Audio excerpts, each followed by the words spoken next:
बिस्मिल्लाहिर्रहमानिर्रहीम। अस्सलामु अलैकुम डियर स्टूडेंट्स।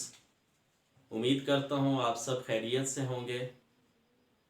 आपके कमेंट्स से और आपके फीडबैक से जो है पता चल रहा है कि आप वीडियोस को लाइक कर रहे हैं और आपके जो प्रॉब्लम्स हैं उनको मैं जवाब देने की भी कोशिश करता हूँ। तो आज का हमारा जो लेक्चर है या आज का हमारी जो वीडियो है वो है रिपोर्ट राइटिंग के हवाले से।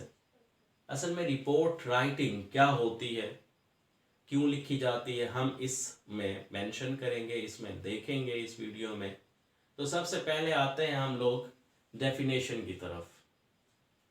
क्या होती है डेफिनेशन?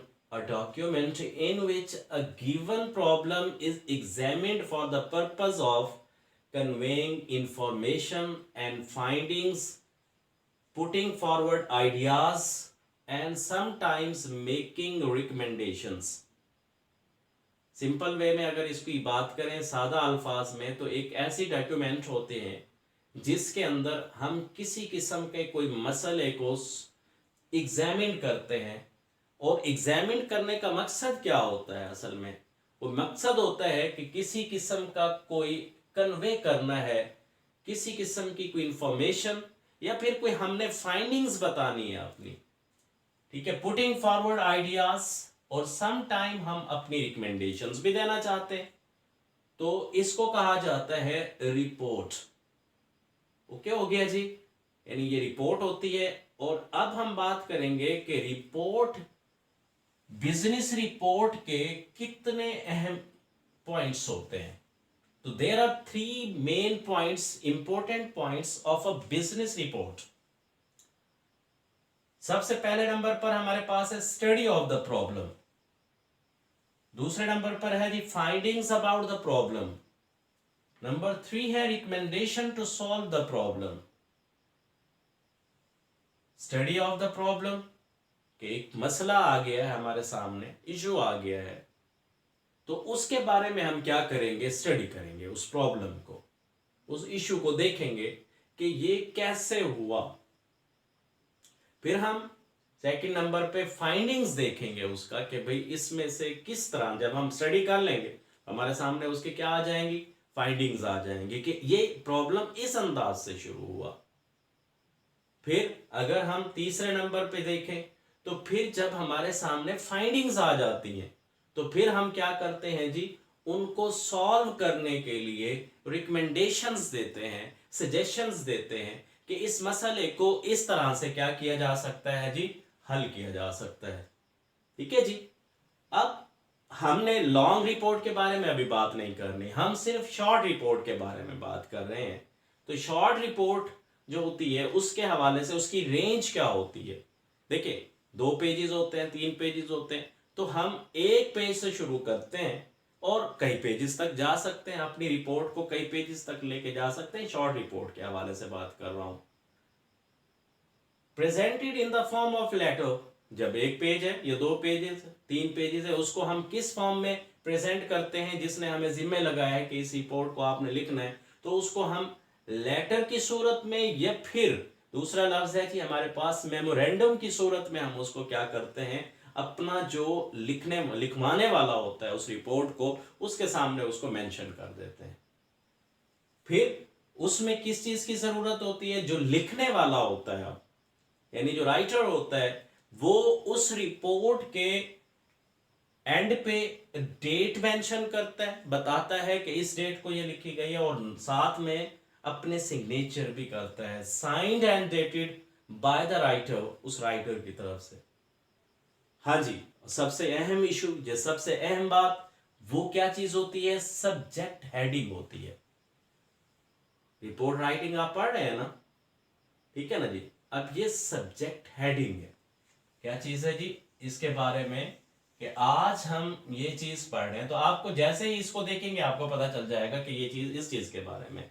तो इसी तरह से उस जो मसला होता है, वो जो रिपोर्ट के अंदर हम मेंशन करना चाह रहे होते हैं जिस चीज को भी, उस चीज का जो है क्या करते हैं जी? हेडिंग दे देते हैं उसका कि ये चीज है जी।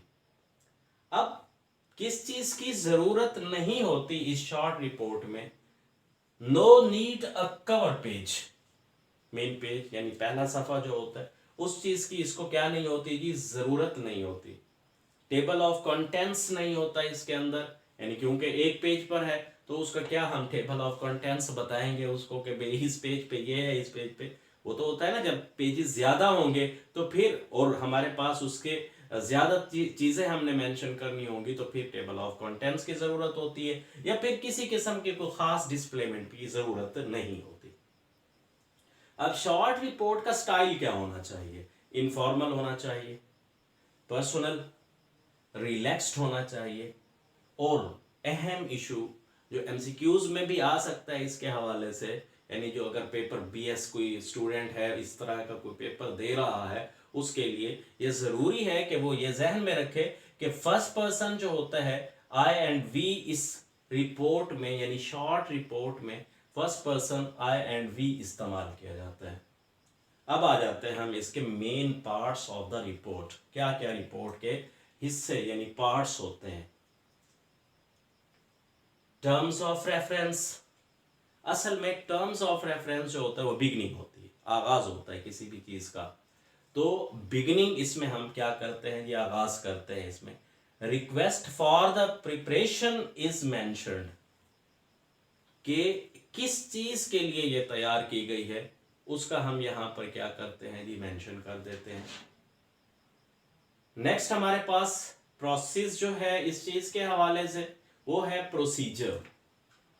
प्रोसीजर, मेथड ऑफ इन्वेस्टिगेशन, कि कौन सा मेथड इख्तियार कर रहे हैं हम लोग इसमें, तो method of investigation is indicated.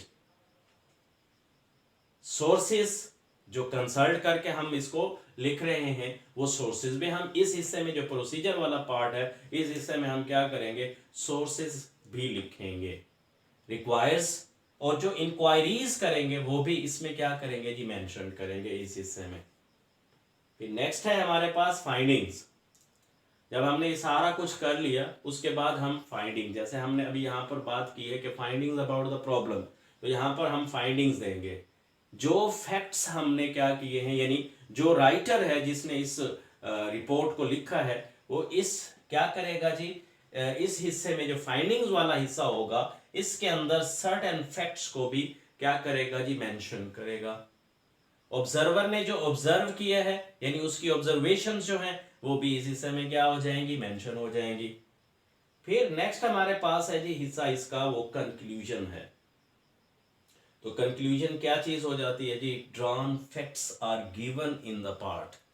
इस हिस्से में जो ऑब्जर्वर ने जितनी भी चीजें अपने मुशाहिदे में लाई हैं वो क्या करेगा, इस हिस्से में बता के अपनी बात को कंक्लूड कर लेगा, खत्म कर देगा। हाँ, अलबत्ता एक और हिस्सा भी बन सकता है इसका, रिकमेंडेशंस का। वो उस वक्त जरूरत होती है जब लिखवाने वाला चाहता है कि मुझे क्या करना है जी, मुझे रिकमेंडेशंस भी चाहिए, इसकी सजेशंस भी चाहिए। तो इस वाले हिस्से में यानी रिकमेंडेशंस वाले हिस्से में जो राइटर होता है वो अपनी सजेशंस और बता के अपनी बात को ख़त्म करके ये रिपोर्ट क्या कर देता है जी, सबमिट कर देता है, ठीक है, उस बंदे को जिसने वो रिपोर्ट क्या की होती है, लिखवाई होती है। तो डियर स्टूडेंट्स, मुझे उम्मीद है कि ये जो आज की हमारी रिपोर्ट राइटिंग के हवाले से एक लेक्चर था वो उम्मीद है कि आप लोगों को समझ आया होगा। इंशाल्लाह नेक्स्ट वीडियो में आप लोगों से मुलाकात होगी, तब तक के लिए अल्लाह हाफिज़।